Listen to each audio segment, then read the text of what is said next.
Hey guys, it's Mr. C, Mr. Cologne from Reinforce My Faith, and I wanted to do a live with my Sacred Scriptures course, but just wanted to go over some of it, just trying to test it out basically before I actually put them into practice, make sure they're refined. So, might as well do a live and do it with you guys and have it in my back catalog for your perusal.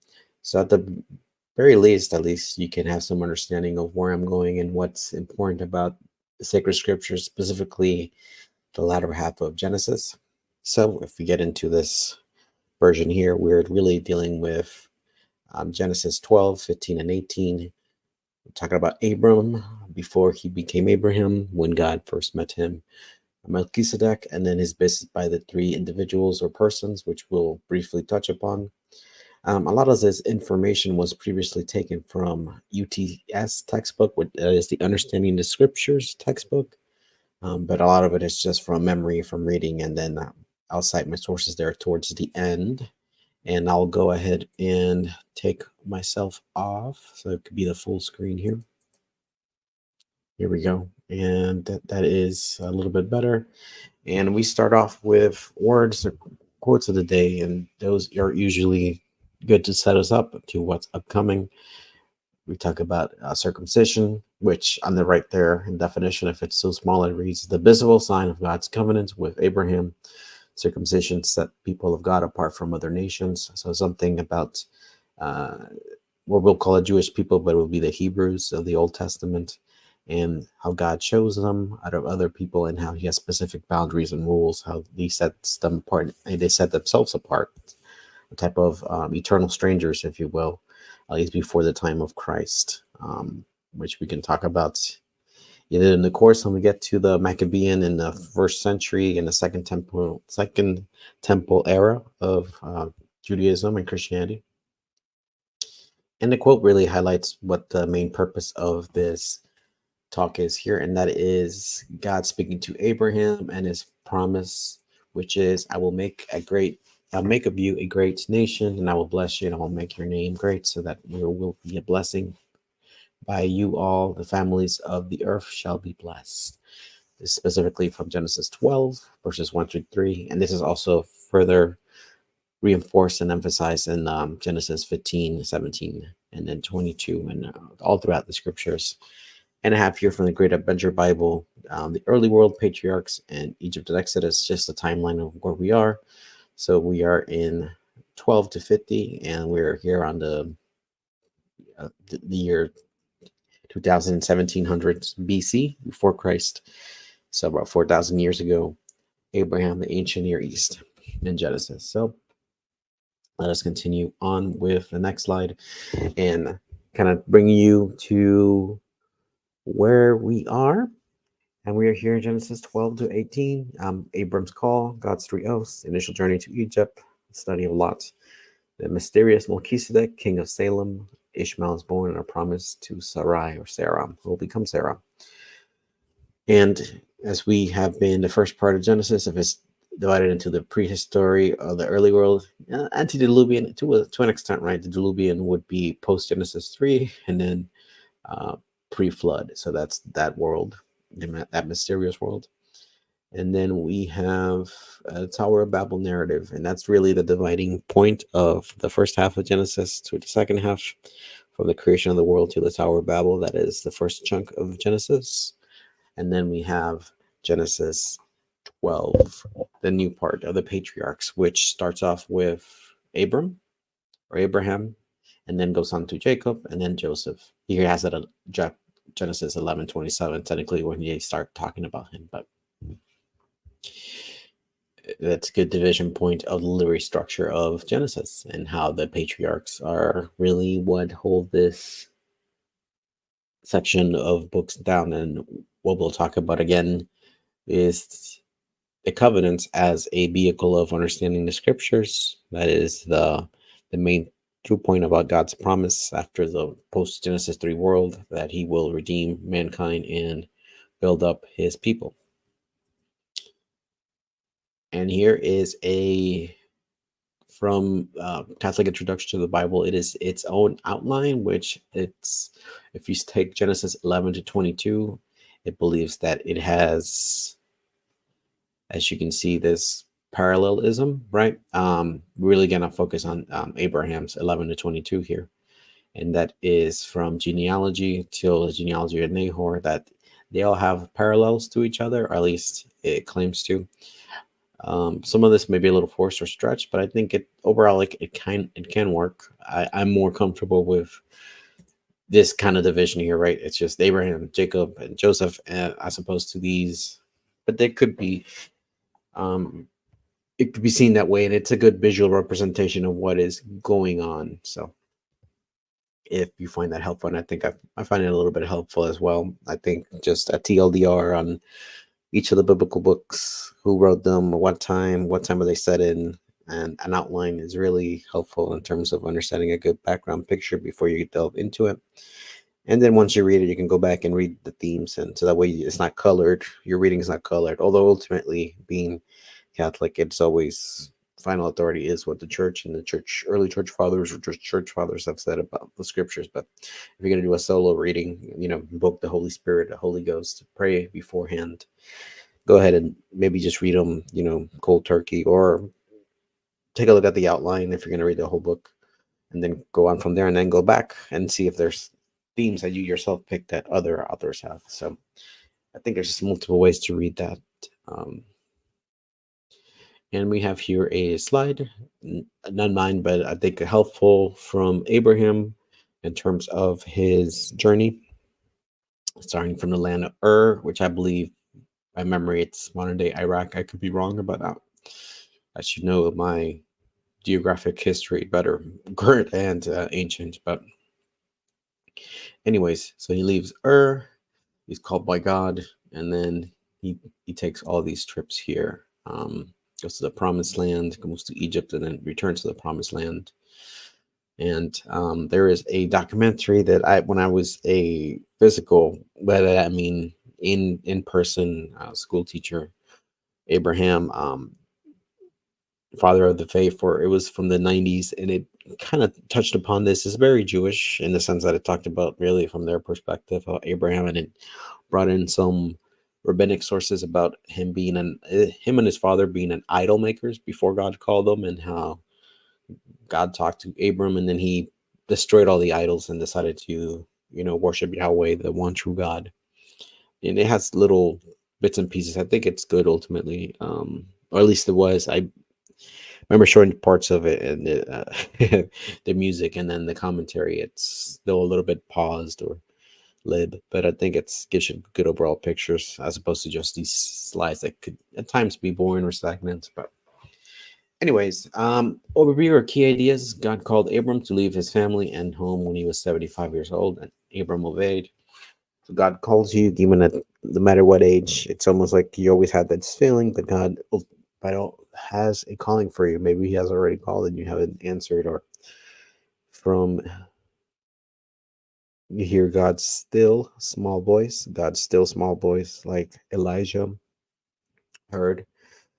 Later on, it doesn't have to be through a whirlwind or fire or a major event, but it could be through prayer and meditation.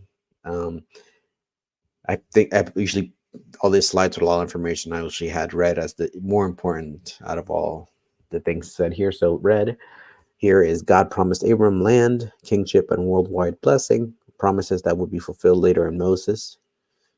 That is the land, David, the kingship, and then Christ, the worldwide blessing. So let's read from scripture again. Go from your country and your kindred and your father's house to the land that I will show you, and I will make you a great nation, and I will bless you,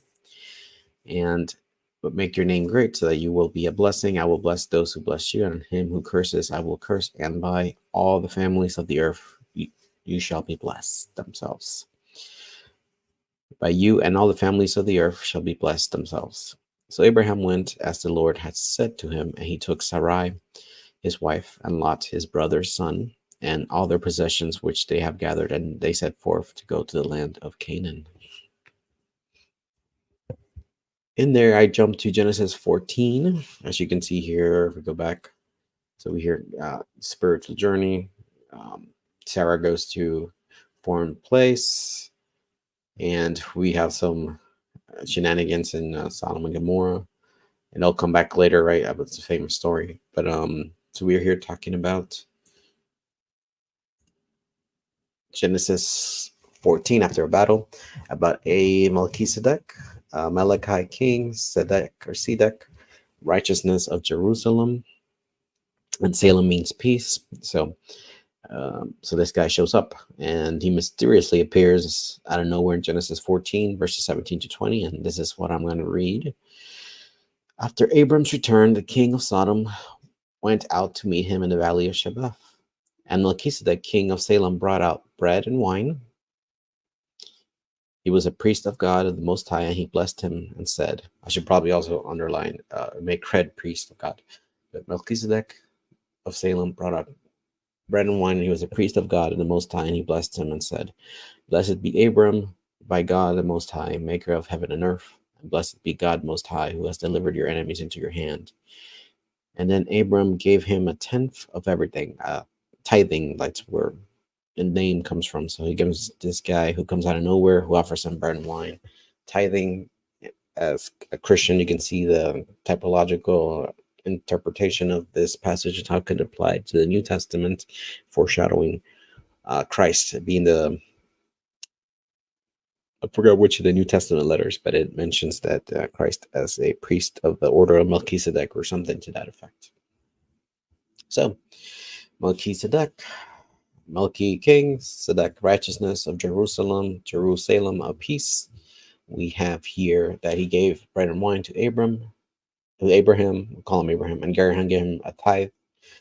Because this guy was a righteous pagan, he was not of the Hebrew persuasion or Jewish, as we can call him, or from Israelite. Melchizedek was king of Salem and a priest of God. His name means king of righteousness, and he was exactly that. When Melchizedek met Abraham, he offered Abraham and his men bread and wine and bestowed a blessing to Abraham in appreciation to his friendliness. Melchizedek is significant in regards to Jesus Christ because he is a type of Christ, typology here. Both are thought as kings of righteousness and peace. Melchizedek and Christ, that is. Through Melchizedek's actions, it is illustrated that Christ's new and upcoming priesthood will be better and more superior than the old order and priesthood. And we have here some other additional slides that I put about their similarities about King of Peace and Jesus, King of the Jews, King of Kings, High Priest. As he foreshadows Christ, and Christ takes that mantle, right?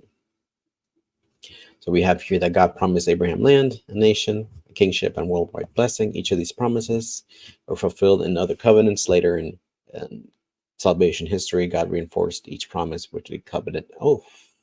The first one, land and nation, and this is really brought upon in Genesis 15. Now the Lord said to Abram, go from your country and your kindred and your father's house to the land I will show you. And Abraham believes that God's promise and God's form a covenant to give the land to Canaan to Abraham and his descendants. And then we have some questions that go along with this, I believe from the Understanding the Scriptures course textbook. Why would God's promise to Abraham to give him multiple descendants have been hard to believe? Because Sarah or Sarai was barren and beyond childbearing age, right? He was 70, but also his wife was also in advanced age, which postmenopausal, I don't remember what age she was, but I believe it was around the same age as Abram. Why did the idea of many descendants mean in the time of Abram? Having many children was considered the greatest possible blessing, as they were taught to carry on your legacy, quote unquote, your genes and your blood and your tribe to the future, right? That's how you'll be remembered through your lineage. What was Abram's response to God's promise? Abram believed the Lord, and the Lord reckoned it to Abraham as righteous. How did God make his promise to Abram? God promised in the context of the most solemn oath, sealed with animal sacrifice. Though Abram prepared the animals, God made the sacrifice himself by having the fire pot and flaming torch pass between the halves of the animals. And that is important about covenantal oaths, which I'll probably add in the future, if this is the beta version, added to show the illustration. I think one of the most highlighted ones I had to have on Catholic Introduction to the Old Testament, but also from the same author. He wrote I'm trying to look here on my shelf.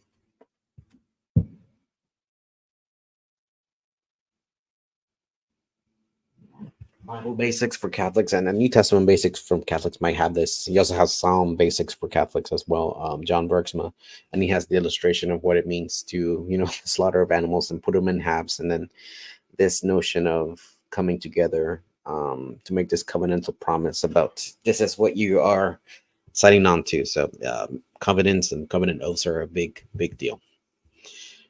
Second promise that God made was kingship and name, and I will make your great nation. I will bless you and make your name great, so that it will be a blessing. And this was reinforced again, Genesis 17. By this, Sarai and Abram tried to fulfill, or in a sense, usurp God's plan themselves by having a child through another woman, Hagar, since they were not conceiving through natural means. So Hagar became a surrogate, if you will. What did Sarah suggest Abraham to ensure as heir? She urged him to obtain heir through a servant Hagar, whose child or slave. I mean, that could be its own subject about non-chattel or non-racial slavery as servitude, and how different ideologies and how people looked at that in the ancient world and Christian and Jewish circles. Anywho, Hagar, whose child was accustomed, Sarah could claim her as her own. God promised king from Abram and Sarah's lines, or kings, plural. God changed Abram's name to Abraham and Sarai's to Sarah. He named their child Isaac. Yeah, moving forward, it's giving you a good overview of what's going on here in the second half of Genesis. God made circumcision an outward sign of the covenant for male children, obviously. A little joke there. Proof polygamy has never worked. Sarai gives Hagar to Abram.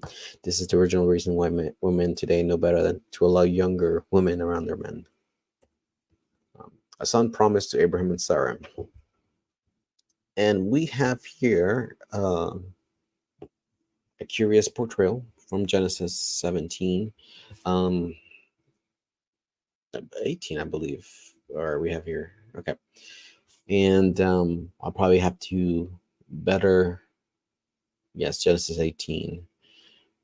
So the Lord appeared to Abram, or Abraham, as we're going to call him, by the oaks of Mamre, and he sat at the door of his tent in the heat of the day. And he lifted up his eyes and looked, and behold, 3 men stood in front of him. Again, the Lord appeared to Abram, singular, right? And then it's plural, 3 men stood in front of him. When he saw them, he ran from the tent. That is, Abram ran from the tent to meet them, and he bowed himself to the earth, right? Show him respect. So these were men of great importance, right? Individuals of great importance, and said, "My Lord," singular, "if you have found favor in your sight, do not pass by your servant." Again, TLDR, hinting at the Holy Trinity, especially through higher liturgical or Catholic or Orthodox circles, as they see this mystery as God manifesting himself, 3 persons in one, a triune God. Although I guess you can say that these were theophanies or representations of God. They were not the Trinity, but I think the Trinity is a more an explanation that it has a more to do with Catholic tradition. And then moving on to this verse 4, let a little water be brought and wash your feet and rest yourselves under the tree while I fetch a morsel of bread that you may refresh yourselves, and after that you may pass on, since you have come to your servants. So they said, do as you have said. They said to him, where is Sarah, your wife? And he said, she is in the tent. The Lord said, I will surely return to you in the spring, and Sarah, your wife, shall have a son. And Sarah was listening at the tent door behind him. So Sarah laughed to herself and said, I have grown old, and my husband is old. Shall I have pleasure? And the Lord said to Abraham, why did Sarah laugh and say, shall I indeed bear a child now that I'm old? Is anything too hard for the Lord? At the appointed time, I will return to you in the spring, and Sarah shall have a son. Again, 3 men, singular. So again, Genesis 18, verses 1 through 8, and the 3 angels. And then it's just expansion of what happened there. And we here have, it didn't show up here, but it's basically letting you know here at the bottom, land, nation, kingship, and name, and blessings for all the nations of the three promises that Abraham had given to him by God. And then we talked about Melchizedek, the righteous king, who is in order, who would foreshadow Christ, and three persons who are manifestations of God.